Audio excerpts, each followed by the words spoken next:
Tu, tu, tu.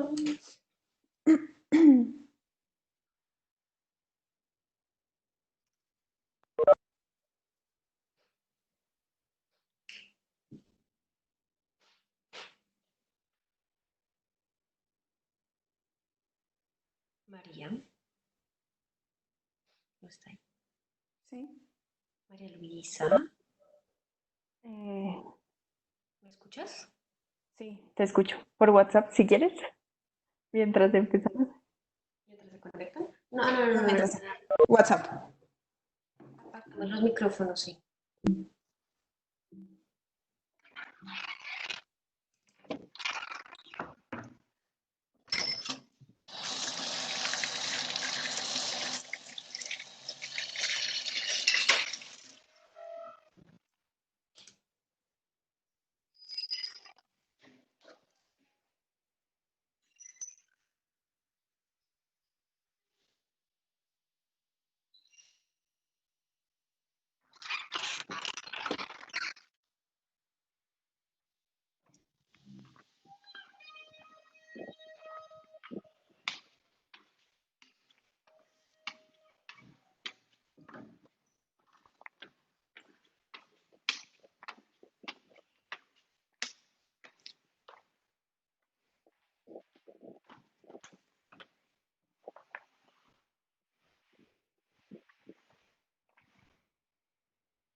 Hola, buenas tardes.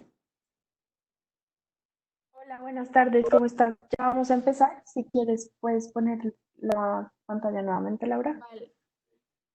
Les hago mi nombre es Luz Consuelo Leguizamón. Saludo. Hola, Luis Consuelo, ¿cómo estás? Bien, muchas gracias. Es que la citación, hay una que sí dice 5 de la tarde, pero si uno se va a la pantalla dice 6:30. ¿Estamos programadas para las 5 o para las 6:30? Para las 5, sí, ahí hubo un error, una confusión, pero estamos a las 5. Vale, y vamos hasta las. 6 pasadas es la idea, por ahí 6:15. Listo, perfecto. Entonces pongo mi teléfono en silencio. Digo, Gracias por mi micrófono, conectarte. perdón. Vale, a Perfecto, ustedes mil también por gracias. estar aquí. Chao. Entonces, bueno, empezamos la sesión de hoy. Muchas gracias, bienvenidos a todos. Mi nombre es María Luisa Feijó. Yo estoy en representación del capítulo de Psicoandinos y hoy les traemos una charla súper interesante sobre terapia online, ventajas y desventajas. Nuestras facilitadoras del día de hoy son Laura Ramírez Vergara, ella es psicóloga egresada de los Andes, máster en terapia familiar sistémica y máster en psicología clínica basada en la evidencia, y también es cofundadora de la empresa Hair Therapy. Asimismo, tenemos nuestra segunda facilitadora hoy, es Alejandra Ramírez Vergara, es psicóloga egresada de los Andes, especialista en terapia breve estratégica y magíster en psicología forense del John Jay College of Criminal Justice, y asimismo es cofundadora de Hair Therapy. Ellas van a estar el día de hoy con esta charla tan interesante sobre terapia online y tan pertinente durante esta coyuntura. Les recuerdo, les pido el favor de que mantengan sus cámaras apagadas para que tengamos mejor conexión, así mismo como sus micrófonos para no interrumpirlas. Y por último, cualquier pregunta que tengan, si la pueden ir escribiendo en el chat, yo las voy registrando y las haremos al final de la conferencia. Entonces, bienvenidas Laura y Alejandra, empezamos. Y bienvenidos a todos, gracias por conectarse.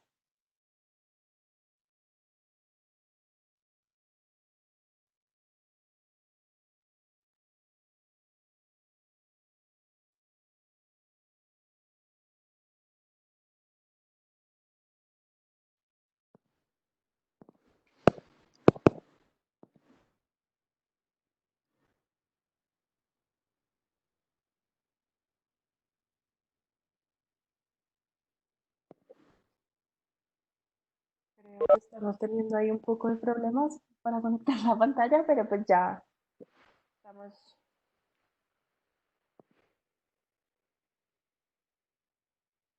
Ah, dame un segundo. Si le podemos activar el micrófono a Laura Ramírez, por favor. Fernando, ¿me puedes hacer el favor de activarle el micrófono a Laura? Perfecto, muchísimas gracias. Como María Luisa dijo, yo soy Laura Ramírez. Muchas gracias por su tiempo y acompañarnos el día de hoy y muchas gracias María Luisa por tu presentación. Esta es la primera psicorruta que Alejandra y yo hacemos y estamos encantadas de estar aquí hoy. Como saben, la charla hoy trata sobre terapia online. Hablaremos sobre tres temas. Haremos una introducción, hablaremos un poco de la historia de la terapia online, sus conceptualizaciones, lo cual es muy importante a la hora de promover nuestros servicios, como también a la hora de hacer una revisión bibliográfica y de la literatura. Luego Alejandra continuará hablándonos de las ventajas y los retos de la terapia actual, de la terapia online en la actualidad, y terminaremos haciendo recomendaciones tanto para terapeutas como para consultantes con el fin de que esta práctica sea lo más eficaz, eficiente y ética. Entonces, empecemos. Quiero empezar con una frase que dice de Kenneth Gergen: estoy conectado y por lo tanto existo. Nos parece que es muy relevante para reflejar la actualidad, especialmente de las generaciones más jóvenes. Todos hemos visto cómo la tecnología ha influenciado drásticamente nuestra manera de relacionarnos, nuestra manera de comunicarnos y nuestra manera de trabajar. Todos los ámbitos profesionales se han visto influenciados. Y claro, la psicología no se podía quedar atrás. Especialmente en este momento de coyuntura, en este momento estamos pasando por una pandemia. La mayoría de países están en cuarentena. Entonces, esta modalidad de terapia online es aún más relevante. Como profesionales de la psicología, debemos aceptar este reto, ser lo suficientemente flexibles para intentar algo nuevo si nunca lo hemos hecho y lo suficientemente recursivos. Este es un recurso que está a nuestra disposición y si nos informamos y practicamos, podremos hacerlo de la mejor forma posible. De nuevo, la idea es prestar un servicio que siempre sea eficiente, eficaz y ético. Alejandra, a mí nos gusta utilizar mucho un concepto que se llama tecnología humanizada. Esto es para recordarnos siempre que detrás de nuestras pantallas hay seres humanos. Entonces, empecemos con la conceptualización. Entonces, tenemos el término telepsicología. Este término embarca toda la práctica de la psicología, la prevención, la educación, la intervención que se apoya en la tecnología y se define como la provisión de servicios psicológicos mediante tecnologías que permiten la comunicación no presencial, entre las que se incluyen el teléfono, email, texto, videoconferencia, aplicaciones móviles y programas estructurados en una web. Términos habituales que encontraremos son e-terapia, ciberterapia, e-salud, terapia online, telesalud, telepsicología e intervenciones psicológicas online. Bueno, ahora para contarles un poquito de la historia, la telepsicología tiene sus inicios en la década de los 60, es decir, que lleva bastante tiempo. En 1980, la APA crea la primera división de medios y tecnología. En 1995 aparece el primer servicio de atención psicológica a la distancia. En el 2001 aparecen las primeras investigaciones sobre el tema, lo cual es importantísimo.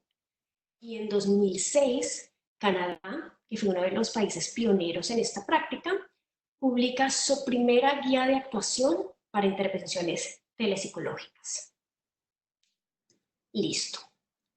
Dentro de la telepsicología encontramos el término teleterapia y esta es la modalidad que utilizamos los psicólogos clínicos para brindar tratamiento psicológico, sustituyendo el contacto presencial por el contacto virtual.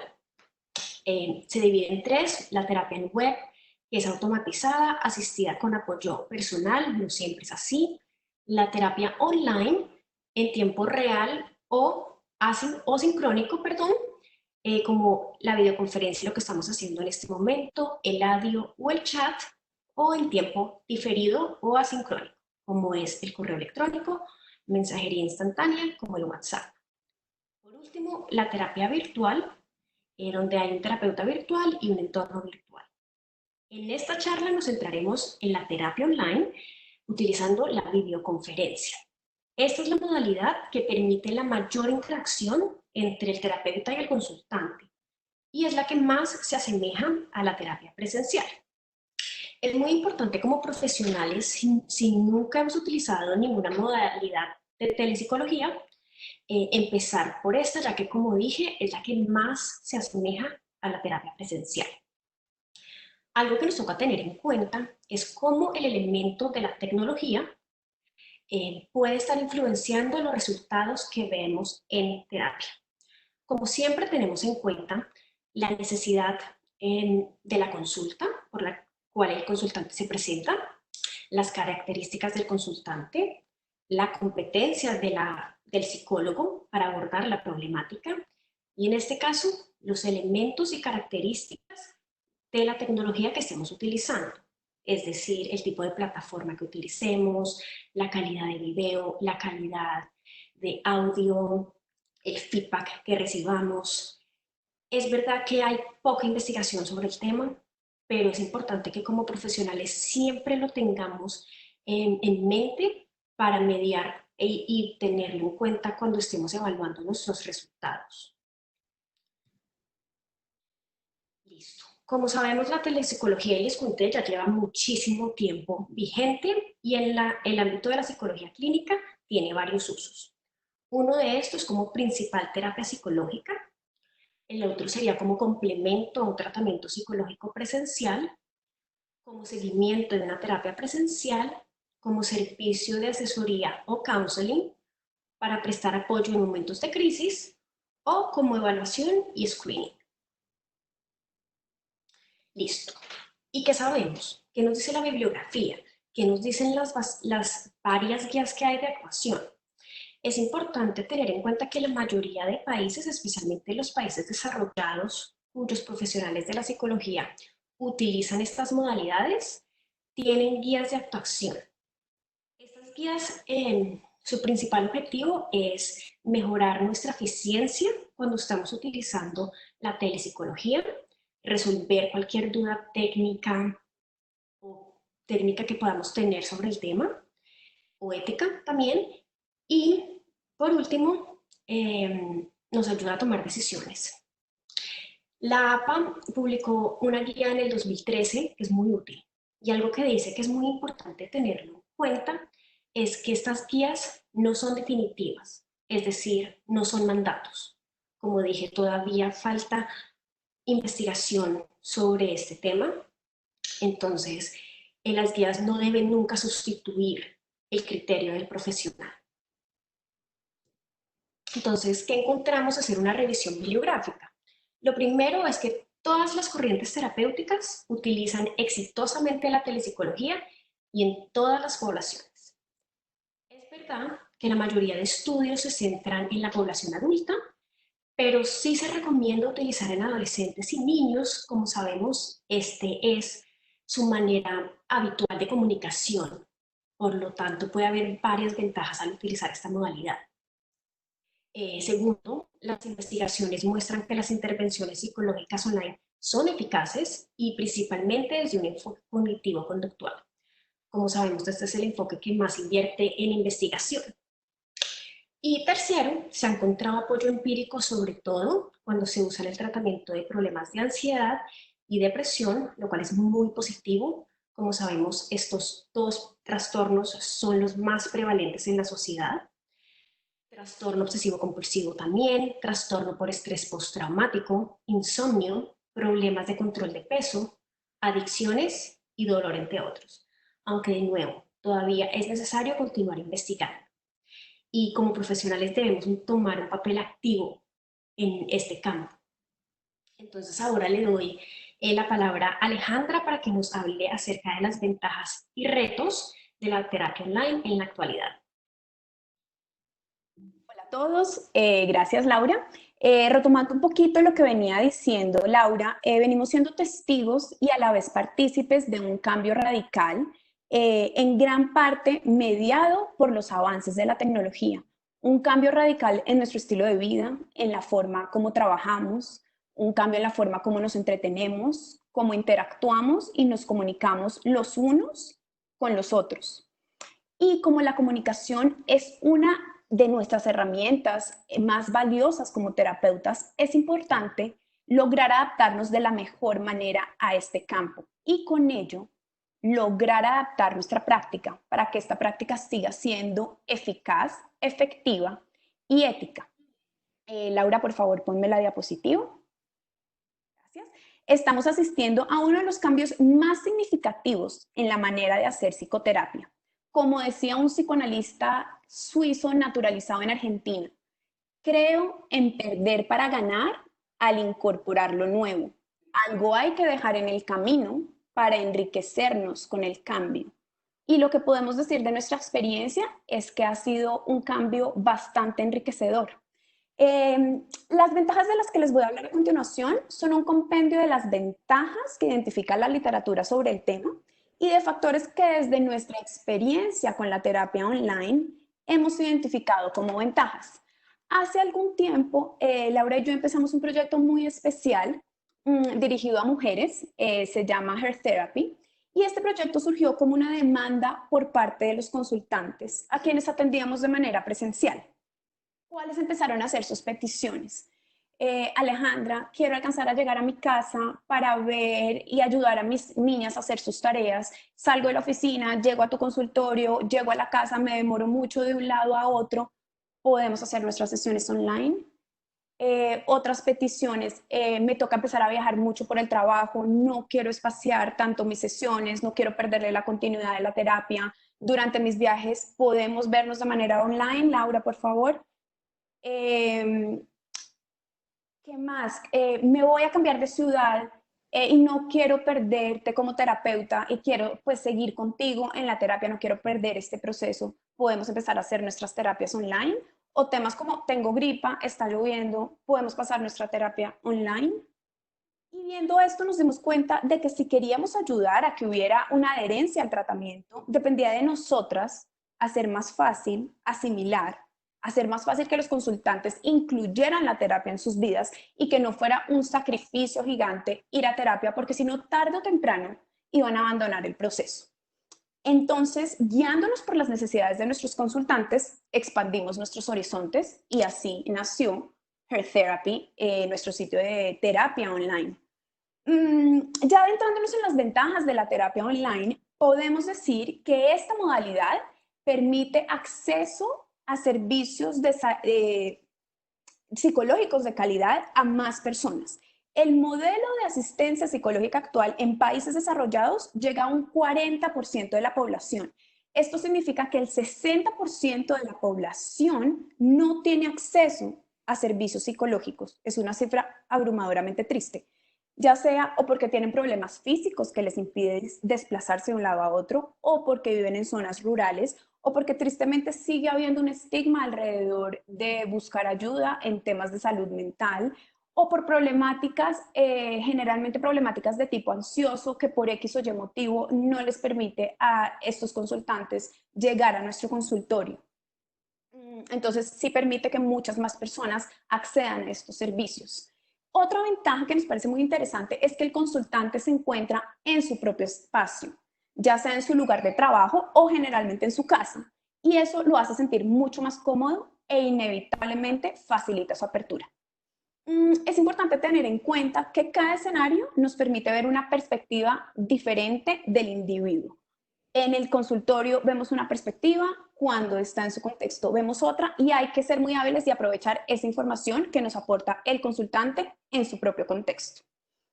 La terapia online también es de fácil acceso, solo necesitamos un dispositivo, preferiblemente un computador o en su defecto una tablet o un celular y acceso a internet.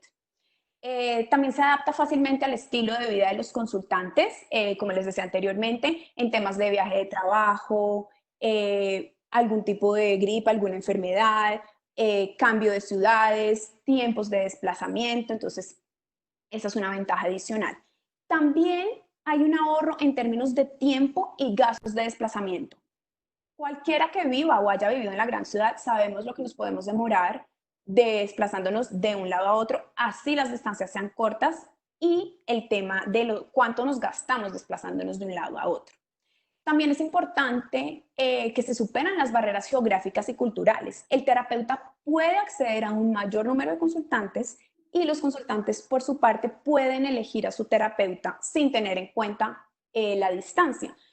Hace poco Laura tenía una consultante que iba a irse a vivir a Alemania y no quería dar por terminado su proceso con ella y le tenía pánico al hecho de pensar que tenía que hacer terapia en Alemania con una persona que hablaba alemán, que no era evidentemente su lengua madre, de otra cultura, y se sintió totalmente aliviada cuando Laura le propuso que podía hacer terapia online con ella.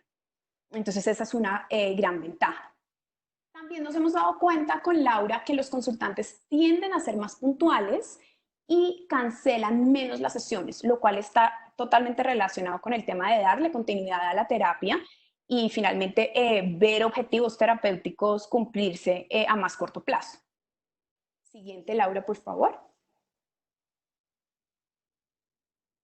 Nos parece importante en esta charla hablar un poco sobre las preocupaciones que surgen por parte de los psicólogos. Indagando con nuestros colegas psicólogos y revisando la literatura, nos dimos cuenta que hay una serie de preocupaciones a la hora de incursionar en la terapia online. Sin embargo, es muy importante recalcar que estas preocupaciones son de psicólogos que no, están un poco reacios a usar esta tecnología y nunca han usado la terapia online como forma de terapia. Ellos dicen y les preocupa la pérdida de la información no verbal del cliente. Sin embargo, los estudios demuestran que cuando estamos frente a una pantalla tendemos a gesticular más y a emitir más información de tipo no verbal. Entonces, en este caso, en vez de ser una pérdida, podría ser una ganancia. También hablan de que existe una dificultad para establecer una adecuada alianza terapéutica y que ellos no creen que la terapia sea del todo efectiva. También les preocupa el tema de los riesgos en la confidencialidad de los datos. Ese factor lo pusimos en los retos porque evidentemente sí hace parte de los retos que nos impone la terapia online, el tema de los riesgos en la confidencialidad. Con respecto a la dificultad para establecer un adecuado vínculo terapéutico y la efectividad de la terapia, nosotros les podemos decir que mientras haya escucha, conexión afectiva, disponibilidad, atención y entrega, se puede establecer un adecuado vínculo terapéutico. Y si a eso le sumamos las competencias profesionales del psicólogo, es muy posible que la terapia sea efectiva. Entonces, podríamos decir que estas preocupaciones son más bien como unas preocupaciones, un problema percibido más que un problema real de la terapia online. En cuanto a los retos, estos son variables que se encuentran bajo nuestro control y por lo tanto podemos tomar las medidas adecuadas para gestionarlas. Más adelante, cuando les hable de las recomendaciones, les voy a dar cuáles son las recomendaciones que Laura y yo hemos venido usando para que estos retos dejen de ser retos. Entonces, ¿cuáles son los retos que nos impone la terapia online? Riesgos en la confidencialidad, velocidad de la conexión insuficiente, lo cual puede generar cortes en la comunicación o complicaciones en el audio y la imagen, que podría ser un poco complicada la sesión. Falta de conocimientos técnicos por parte del terapeuta o falta de conocimientos técnicos por parte del consultante. Listo. Siguiente, Laura. Entonces, Alejandra y yo hicimos un apartado para hablar de intervención en crisis. ¿Por qué? La intervención en crisis es un tema muy controvertido entre profesionales. Hay unos profesionales que no recomiendan utilizar la terapia online para tratar con estos casos y hay otros, y Alejandra y yo nos encontramos en este segundo grupo, que lo ven como una oportunidad.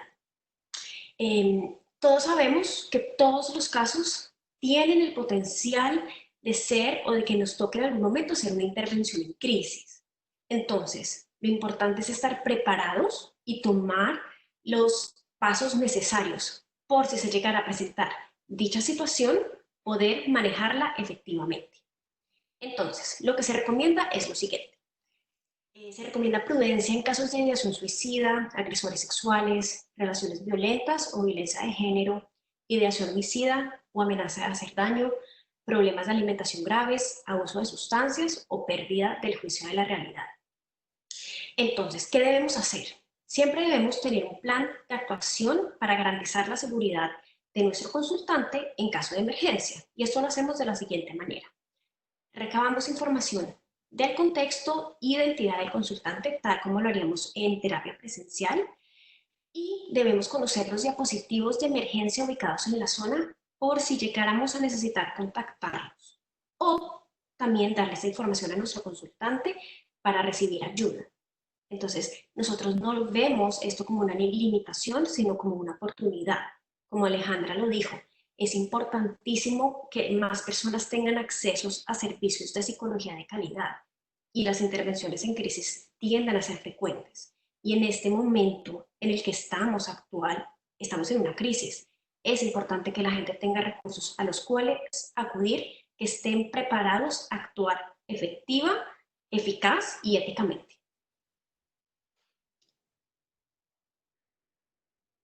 Entonces, Alejandra va a continuar con las recomendaciones para terapeutas y consultantes. Gracias, Laura. Depende de nosotros perderle el miedo y convertirlo en un medio. La tecnología no es buena ni mala per se, como con todo, depende del uso que le sepamos dar. Y como dice la frase, convertirla en un medio, y en nuestro caso, un medio para proveer bienestar. Desde la perspectiva de la ética profesional, nosotros proponemos tener en cuenta las 4C propuestas por Kusher, que tienen que ver con la contratación, la competencia, la confidencialidad y el control. Es importante, antes de empezar a incursionar en la terapia online, hacerse una serie de preguntas relacionadas, por ejemplo, con la contratación. ¿Qué contratos o acuerdos para la prestación de servicios haremos con nuestros clientes? En cuanto a competencias, ¿qué competencias profesionales y éticas necesitaremos para ofrecer nuestros servicios a distancia? En cuanto a confidencialidad, ¿qué factores nuevos limitarán o pondrán en riesgo la protección en la confidencialidad? Y en cuanto a control, ¿quién controlará la práctica de la psicología? Esto está muy relacionado con quién regulará la práctica y quién tendrá acceso a los datos. Estas preguntas nos permiten reflexionar sobre el ejercicio ético de la psicología con el apoyo de medios tecnológicos. Son supremamente importantes. En cuanto a recomendaciones, ¿cuáles son nuestras recomendaciones con respecto al espacio terapéutico? Recomendamos escoger un lugar que tenga privacidad, que no nos vayan a interrumpir, un espacio laboral formal que denote profesionalidad, con iluminación adecuada, en lo posible que sea luz natural, indirecta pero suficiente, con una mesa para apoyar el dispositivo para que la imagen se mantenga estable. Hay cosas aquí que uno diría que son de sentido común. En la práctica con Laura nos hemos dado cuenta, y más adelante les cuento unas anécdotas, de que esto no lo podemos asumir, entonces siempre comunicárselo a los consultantes ahorita cuando vayamos a las recomendaciones de los consultantes. Y muy importante que la cámara quede al nivel de los ojos para que haya un mejor contacto visual entre el terapeuta y el consultante. En cuanto a nuestras recomendaciones a nivel de tecnología, nosotros recomendamos que se cumplan una serie de condiciones para que la sesión fluya de la mejor manera posible. Recomendamos que antes de la primera sesión contactar al consultante vía telefónica. ¿Qué vamos a hacer en esta llamada telefónica? Explicarles en qué consiste todo el proceso de la terapia online. Y además de eso le vamos a mandar una serie de documentos, pero todo se lo vamos a explicar de manera verbal y después le vamos a mandar los documentos. En primer lugar, vamos a evaluar qué tanto el cliente sabe manejar la tecnología en cuestión. Por ejemplo, si vamos a usar la plataforma Skype, ¿qué tanto sabe manejar esa tecnología? Si finalmente no la sabe manejar, que es muy raro el caso hoy en día, le damos una serie de instructivos, nosotros mismos les podemos dar una clase y en YouTube también hay un montón de instructivos, valga la redundancia, bastante instructivos para que las personas paso a paso aprendan a bajar su aplicación y aprendan a manejar la plataforma. También entre los documentos que nosotros enviamos un contrato terapéutico. ¿Qué incluye ese contrato terapéutico? Los derechos y deberes del consultante, nuestros deberes como terapeutas, los datos sobre el pago y el agendamiento de las sesiones y una ficha con los datos de contacto de emergencia, como hablaba Laura, que pueden ser usados en casos de intervención en crisis. Y también tenemos un plan de eventualidades tecnológicas, que es un pequeño protocolo que creamos por si tenemos eventualidades tecnológicas durante la sesión. Por ejemplo, se cae la llamada, hacemos una segunda llamada.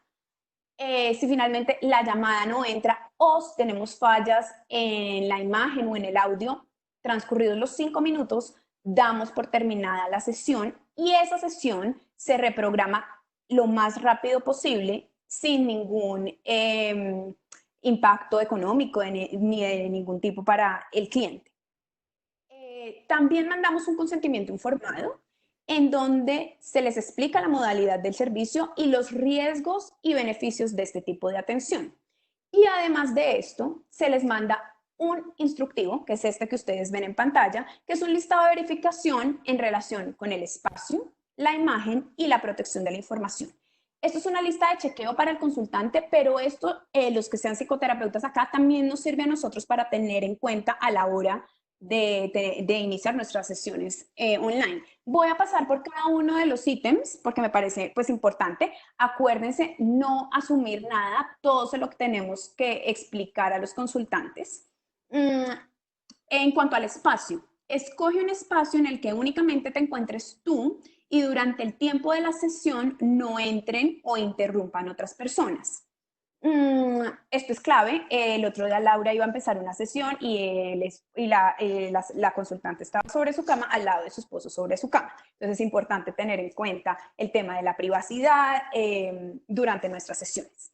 Buscar un espacio en el que no pueda ser escuchado y que sea libre de ruidos externos que te distraigan. Es importante que puedas expresarte con la mayor libertad y comodidad posibles.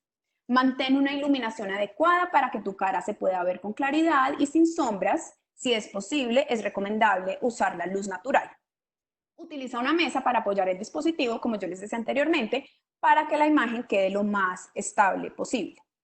En cuanto a la imagen, pon el computador de tal manera que la cámara quede a la altura de los ojos, esto precisamente para mejorar el contacto visual entre terapeuta y consultante. Y antes o al iniciar la sesión, comprobar que la imagen está encuadrada y que sea en lo posible tan amplia como para permitir ver la cara, el pecho, los brazos y las manos. Como por ejemplo yo en este momento, lo ideal no es verme solo así en terapia, sino poder tener una perspectiva un poco más amplia en donde se vea la cara, el cuello, los brazos y acuérdense gesticular mucho usando las manos. Entonces, este sería como la imagen ideal. Encriptar en cuanto a protección de la información, y esto es clave porque acuérdense que es uno de los retos que nos impone la terapia online. Encriptar o guardar bajo contraseña segura todos los documentos que contengan información clínica o personal. Por ejemplo, nosotros nos apoyamos de medios tecnológicos y muchas veces mandamos o cuestionarios o retroalimentaciones o cosas por correo electrónico. Tu psicólogo te informará sobre los programas que puedes usar para garantizar que tu información permanezca protegida. Otro ítem importante, si deseas guardar información, guárdala en tu computador o en un disco duro externo y de ser posible, es mejor borrarla del correo electrónico, que es en donde puede estar más vulnerable, o sea, es donde más fácil, donde más inseguridad hay, por así decirlo. Entonces, siempre guardarla en un disco duro externo o en otra parte del computador y borrarla del correo electrónico. Asegurarte siempre de mantener la información siempre encriptada o bajo contraseña. Evitar el acceso de personas a la información de tus dispositivos o a tus cuentas de correo electrónico. Es importante que la contraseña del correo electrónico es solo de uno y de uno. Y si se puede, que el dispositivo que uno usa para sus sesiones psicológicas sea el dispositivo que solo nosotros usamos, no el hijo, no el esposo, sino que sea de uso personal en lo posible. Proteger el acceso a tu información configurando un protector de pantalla si finalmente compartimos nuestro computador con otras personas para que este se bloquee al no usarlo y que se pueda desbloquear, pero solo con contraseña. Y comprobar que dispones de un programa actualizado de antivirus. Esto es clave. Importantísimo siempre usar tu red privada para conectarte a la sesión. Evitar usar redes públicas. No hacemos terapia online en un café internet por temas de privacidad y además porque la red de internet no es la más segura. Para tus sesiones es preferible que utilices un computador, como les decía anteriormente, porque la pantalla es más grande, tenemos una mejor visión de la otra persona, pero en su defecto podemos usar una tablet o un celular. Es muy importante comprobar que la conexión a internet de banda ancha es suficiente. Por lo menos es ideal que tengamos una velocidad de carga y de descarga de 5 megabytes por segundo. Esto asegura que no se vaya a cortar la llamada y que la imagen y el audio se mantengan lo mejor posible. Siempre que te sea posible, usa una conexión por cable a la red para evitar las interferencias del Wi-Fi y maximizar la seguridad de la conexión. Si no tienen el cable para conectar al router y al computador, se pueden acercar bastante al router para mejorar temas como de conexión. Es necesario que el dispositivo que vayan a usar tenga una cámara y una entrada y salida de audio. Y también es súper importante que usen audífonos. Cuando no usamos audífonos, se oye mucho eco. Y pues como les digo, entonces esto mejora la calidad del sonido y además es más privado. Antes de la sesión, esto es importantísimo y mucha gente a veces no lo tiene en cuenta, es importante revisar que el dispositivo tenga suficiente carga y no se nos vaya a apagar la batería pues en la mitad de la sesión. Y cerrar siempre todas las pestañas de aplicaciones porque estas pueden interferir con la calidad de la conexión y además pueden desviar la atención. ¿Listo? Entonces, este es uno de los documentos que mandamos, que es una lista de chequeo. Y estas son unas recomendaciones tecnológicas para la videoconferencia. Como les decía yo en esta primera foto a mano izquierda, el tema de solo cara no es lo ideal. La segunda foto nos muestra, hay que tener cuidado si recomendamos luz natural, pero miren la sombra, entonces ideal que no haya sombras y posicionarnos de tal manera en donde se vea la cara sin sombras. Y esta última en donde tenemos buena distinción entre fondo y forma. También importantísimo, nuestra pared de atrás, que sea lo más limpia posible, que no tenga cuadros ni relojes que puedan distraer la atención del consultante. ¿Listo? Entonces esos son como unos ejemplos. Y recomendaciones para los psicólogos. En general, estas recomendaciones son cosas que seguimos, que nosotros hacemos en nuestra cotidianidad, en nuestra práctica presencial. Sin embargo, también es importante tenerlas en cuenta para nuestra terapia online. Y hay otras cosas que a pesar de que hacemos aquí en la terapia online, hay que enfatizarlas aún más. Que es importante, y esto a mí me ha costado mucho trabajo porque yo me entusiasmo y empiezo a ir muy rápido y perdemos al consultante. Clave, ajustar el ritmo reduciendo la velocidad de las verbalizaciones. Conclusión, hablar más despacio. ¿Listo? Enfatizar la comunicación no verbal. Como decían los estudios, sí, cuando tenemos una pantalla al frente gesticulamos un poco más, emitimos más conductas no verbales, pero aquí tenerlo en mente, enfatizar nuestras conductas pues no verbales. Emplear habilidades de escucha activa con más frecuencia. Por ejemplo, ajá, te escucho, cuéntame, ok. pedir feedback. Hay personas que son muy hábiles con la tecnología, que hablan todo el tiempo con sus amigos, por Skype, por Zoom, no hay problema con ellos, pero hay personas que les cuesta un poco más trabajo adaptarse como a este tema de las tecnologías. No solamente pedir una retroalimentación al final de la sesión de cómo se sintieron, sino con estas personas es importante en el transcurso de la sesión ir mirando cómo se están sintiendo. ¿Listo? Plantear las preguntas de forma secuencial y esperar a que se respondan por completo. Como les decía antes, indagar sobre la experiencia del consultante, siempre lo hacemos al final de sesión además, y nos apoyamos en medios electrónicos, a veces nos mandan su retroalimentación por chat o por correo electrónico, o al final de la sesión común y corriente. También es importante que si vamos a usar alguna plataforma o algún medio tecnológico, nos tenemos que volver unos expertos en el uso de esa tecnología. ¿Por qué? Para aprender a nosotros a defendernos y además, si el consultante tiene algún problema, podamos nosotros ayudarlos a resolver estas fallas técnicas. Como siempre, en nuestro ejercicio de la psicología, regirnos por nuestros códigos éticos. Esto lo hacemos en nuestra práctica y en nuestra consulta presencial. Seguimos rigiéndonos bajo esos mismos códigos éticos en terapia online. Si vamos a usar algún tipo de instrumento, algún tipo de escala, importantísimo revisar que estos estén validados para su uso telemático. Y en cuanto a la legislación, es importante tener en cuenta cuáles son los referentes normativos del país donde vamos a ejercer. Finalmente, es nuestro deber y responsabilidad mantenernos actualizados e informados. Compartir la información con nuestros colegas. Finalmente, esto es un trabajo de todos. No voy a profundizar mucho en el tema de la legislación. Esto finalmente es la legislación que existe alrededor del uso de medios tecnológicos. La primera ley, la 1090 del 2006, es donde se reglamenta el ejercicio de la profesión de la psicología y donde se dicta el código deontológico y bioético. Esto no tiene nada que ver con tecnología. Simplemente si uno es psicólogo, debe conocer esta ley. Estas tres leyes a continuación, la ley 1341, la ley 1419 y la resolución 1448, tienen que ver con la regulación de prestación de servicios de salud vía Internet. Las siguientes leyes, la ley 1438 y la 2015, tienen que ver con el tema de que todo prestador de servicios de salud tiene que llevar una historia clínica electrónica. La resolución 2658 es donde se establecen las disposiciones para la telesalud y se dan los parámetros para la práctica de la telemedicina en Colombia. Y esta ley, la 1448, es donde se definen las condiciones de habilitación para las instituciones que prestan servicios de salud bajo la modalidad de telemedicina. Pasé muy encima por este tema de la legislación y normatividad. Si alguno tiene una pregunta, podemos profundizar ahorita en el espacio que tenemos reservado para sus preguntas.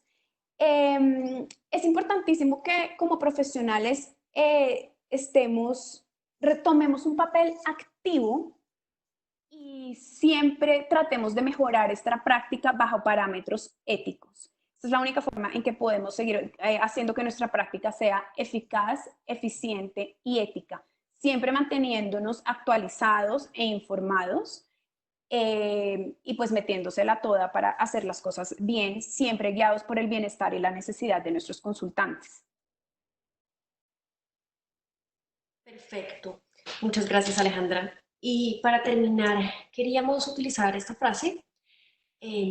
En general, nos reunimos con la gente que nos gusta, que piensa como nosotros, pero cuesta aprender de lo contrario, de lo diferente. La idea no es atentar contra el sistema ya conocido, sino sumar, integrar, ampliar los horizontes. Si pensamos en la psicología y la tecnología, ambas tienen algo en común: significan cambio. Entonces, es verdad que invitamos a todos los profesionales y también consultantes que estén presentes si no han empezado a trabajar con la modalidad online, que sepan que es un recurso muy beneficioso y que en el momento actual de esta crisis es muy necesario. Entonces ahora abrimos el foro para preguntas. Somos todos oídos. Sí, ¿cómo están? Yo he registrado la mayoría de las preguntas. Ok. Las últimas que vayan entrando se las voy leyendo, pero voy a empezar. Entonces, la primera nos las hace Melissa Ortiz y pregunta justamente si esto está dentro del marco legal con el aval del Colegio Colombiano de Psicólogos. Sí, precisamente Melissa es el nombre de la persona que hace. Sí.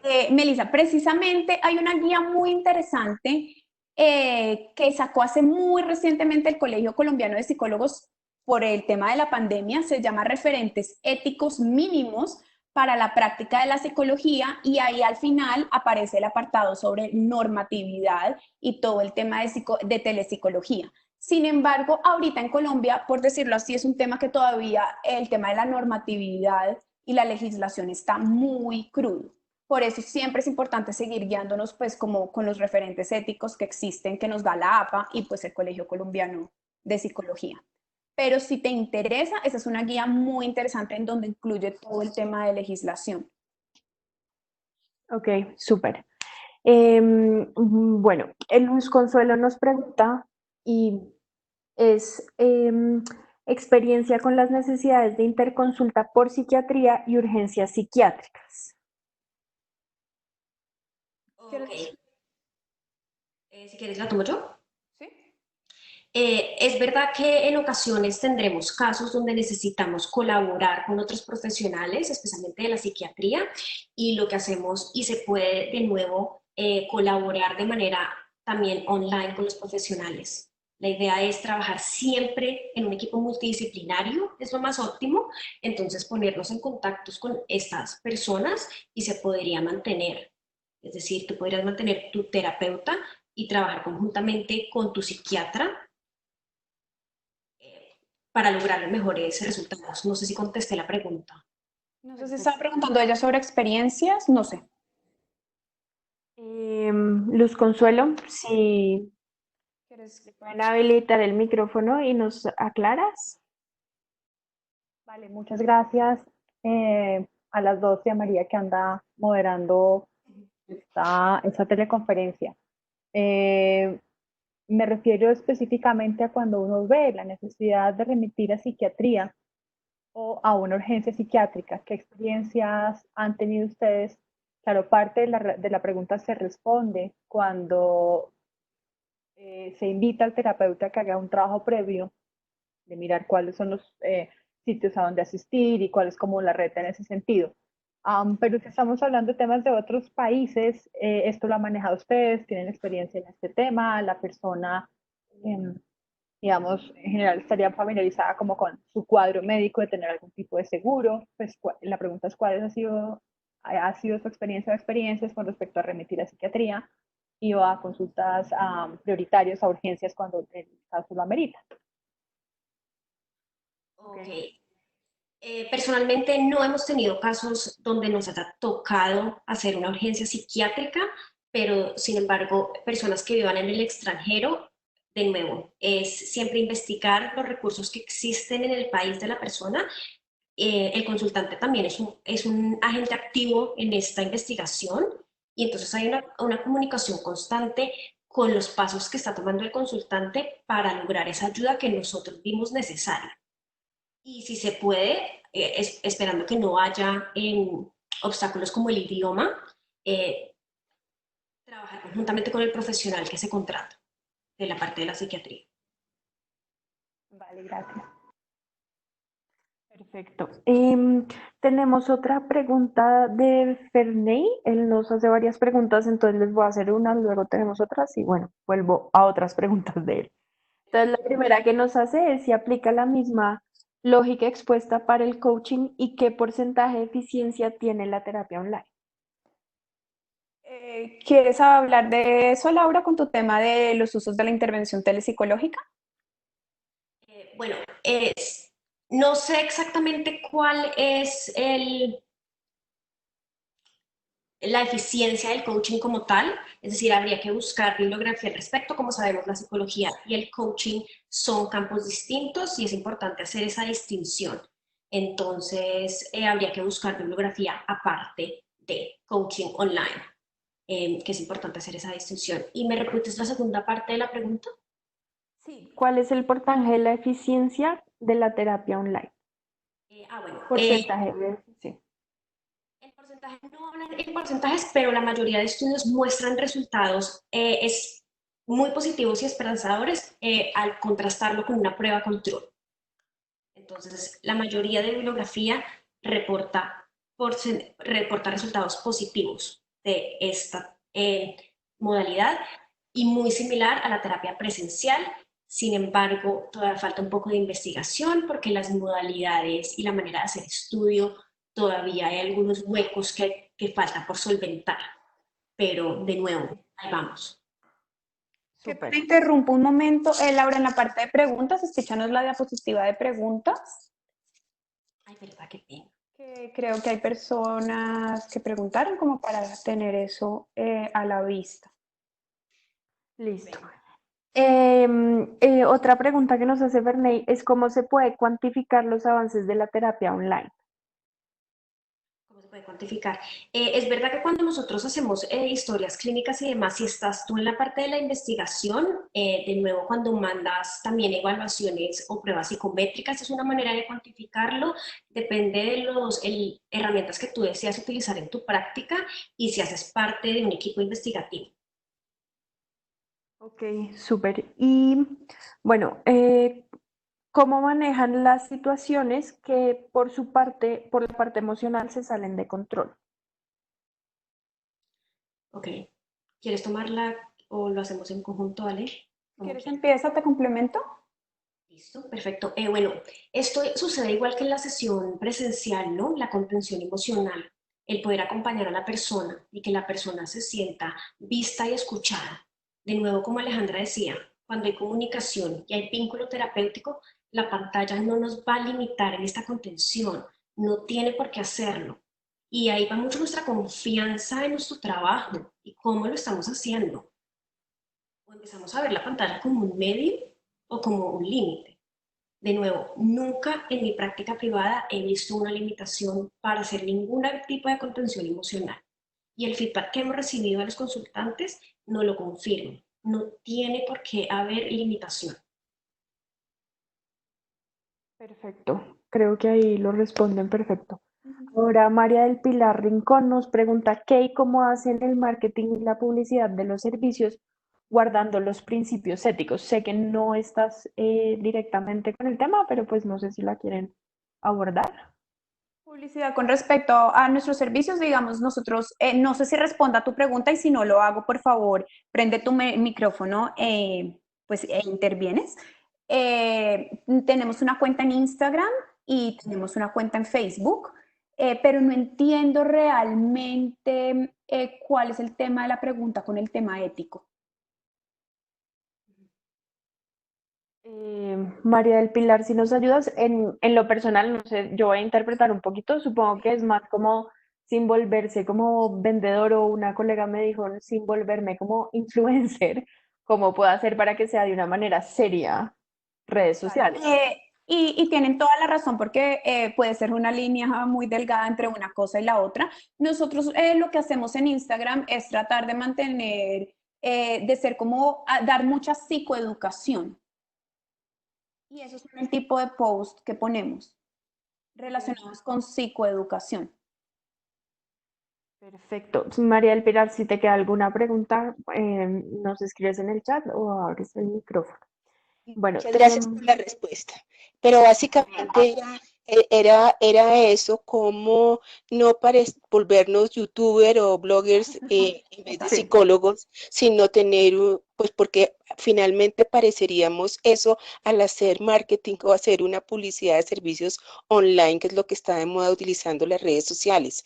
Entonces, pues sí, tener como el rol del psicólogo muy claro desde lo ético frente a lo que es necesario y es hacer publicidad y vender nuestros servicios, ¿no?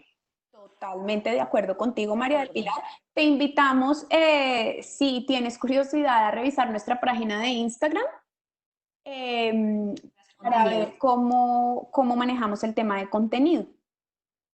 Ah, gracias. Con mucho gusto. Para adicionar, yo también hablaría de los conceptos, ¿no?, que manejamos como psicólogos, y siempre cuando hablamos o tratamos cualquier tema, tener muchísima claridad acerca de los conceptos de los que estamos hablando, las distinciones entre los distintos conceptos, y siempre, si podemos, decir que esto no aplica a todo el mundo. Es decir, siempre hay que tener en cuenta las variables individuales, porque estamos influenciando, la gente está leyendo un mensaje, tenemos que ser muy precavidos. Total. Listo. Bueno, continúo. Yo sé que Ferney tiene ahí unas preguntas. Voy a continuar con otras y vuelvo a tus preguntas, Ferney. Y Andrea Sáenz nos pregunta si el manejo de los documentos que comentan se realiza por email y si se pide que lo regresen con firma física en documento escaneado o es suficiente con un correo por parte del paciente confirmando lectura y aceptación de lo escrito. Ok, si quieres yo contesto esta. La mayoría de gente ya tenemos la firma electrónica, y es muy fácil en Gmail y demás. Hay ciertas aplicaciones que nos permiten hacer la firma electrónica, pero en consultantes que no tengan esa facilidad, porque sucede, si se lo pedimos que lo imprima y no lo escanee con toda la información relevante. Súper. También nos pregunta Luz Consuelo Leguizamón, perdóname, ¿qué pasa con la normatividad si atiendes a personas en otros países? Nosotros en este momento solo atendemos pues personas colombianas, pero entonces la pregunta es, digamos, como el ejemplo de Laura de su paciente, su consultante colombiana viviendo en Alemania. Nos estamos rigiendo por la legislación colombiana, la normativa colombiana. Exacto, las guías, la guía de la APA dice que hay que regularse por donde está también el profesional principalmente. De nuevo, hay todavía mucho que hacer en parte de regulación, y por eso a nosotros también nos toca tener mucho cuidado con esa parte, porque todavía hay ciertos huecos. Exactamente, está como muy cruda el tema de la legislación, pero lo manejamos de esa manera por ahora. Yo ahí voy a agregar algo, no sé si sirve, pero pues también cuando uno registra los RIPs, pone el país de la persona y el pasaporte. Piden cuando uno registra, así sean, digamos, extranjeros en Colombia, pero pues no sé si aplica lo mismo, tocaría averiguar.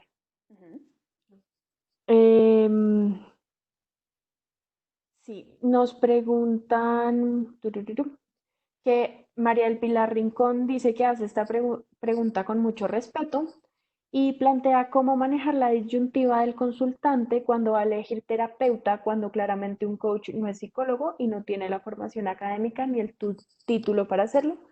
Y repito que esta pregunta se hace con mucho respeto. Si quieres la tomo yo. Bueno, Laura, claro. No, me parece una pregunta muy importante, y creo que los psicólogos nos enfrentamos mucho con esto, y la parte ética de nuevo. Es importante que también como consultantes nos informemos acerca de si los profesionales a los que estamos asistiendo están colegiados y tienen la educación necesaria para ejercer. Es importantísimo. Como dije en una respuesta anterior, el coaching y la psicología son campos distintos y requieren una formación distinta. Y es importante que los consultantes y nosotros lo sepamos y lo ejerzamos de esa manera. Sí, clave, como dice Laura, uno como consultante es el deber de uno informarse realmente a dónde va a acudir. De acuerdo. También Luz Marina comparte que respecto a la crisis, que ella ha tenido esa experiencia y al inicio en la historia clínica se debe preguntar las ayudas y apoyos desde el propio sistema de salud. Supongo que lo que ustedes comentaron, el sistema de salud lo más cercano a la persona. Exacto. Y Ferney tenía una pregunta, que cuál es la metodología usada para tratar personal, que eso ahí no entiendo muy bien, y cuáles son los protocolos para el manejo de emociones. Para manejar personal, ¿él se está refiriendo de pronto a empresas? No sé. Ferney, si quieres abrir tu micrófono, me encanta que estés tan participativo.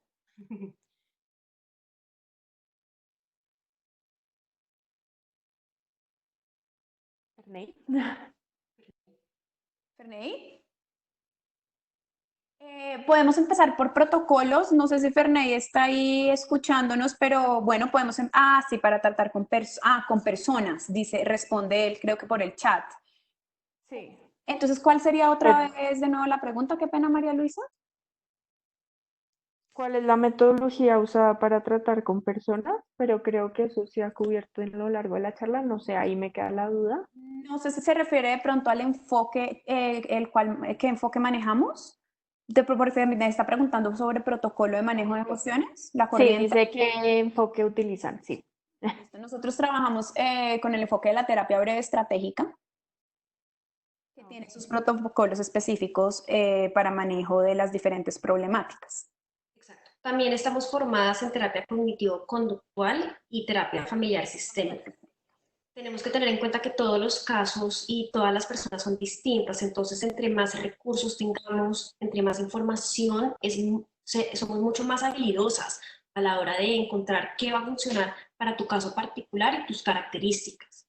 Total, no todo es bueno para todo el mundo. Y cada caso es particular. Entonces, esos protocolos finalmente, a pesar de que ser un protocolo, lo adaptamos al caso específico de la persona. Sí, aquí pide que se lo aclaremos, que se lo estoy aclarando. Y es terapia breve estratégica. Terapia familiar sistémica y terapia cognitivo-conductual. Correcto. Bueno, creo que esas son todas las preguntas por el día de hoy. Mil gracias. No sé si alguien más tenga otra pregunta. Aquí solo nos están dando las gracias. Yo les agradezco muchísimo a las dos por esta presentación tan interesante y pertinente en estos momentos. Yo lo Gracias a dejé en ti. el chat y ustedes lo tienen en pantalla. Si la quieren contactar, el correo es hairtherapyonline@gmail.com. El número lo tienen ahí en pantalla y también los pueden seguir en redes sociales @hairtherapyonline. ¿Y hay alguna fecha proyectada para la cita online? Pregunta Luz Marina. Pues tú nos dirás, Luz Marina, y supongo que te tendrás que poner en contacto con Alejandra y Laura. Exacto, exacto. Como dijimos, la verdad es que tratamos de adecuarnos al estilo de vida de cada consultante y para nosotras eso es importantísimo. Por eso esta modalidad nos parece tan beneficiosa. Así que si tienes cualquier duda, contáctanos a ver si nos podemos organizar. Perfecto. Maravilloso, pues muchísimas gracias a todos los que se conectaron. Creo que quedan con muchas herramientas para enfrentar esta época y ayudar a sus pacientes lo más que se pueda. Y muchísimas gracias a ustedes, la charla maravillosa. Muchas gracias, María Luisa. Gracias a todos ustedes. Un placer. Ahí nos preguntaron, perdón que las interrumpa, vamos a ver si podemos dejar en Facebook, en el capítulo de psicología, la charla. Perfecto, claro que sí, para que tengan todo este contenido. Correcto. Bueno, muchísimas gracias y feliz noche a todos. Feliz noche. Quedamos en contacto. Adiós.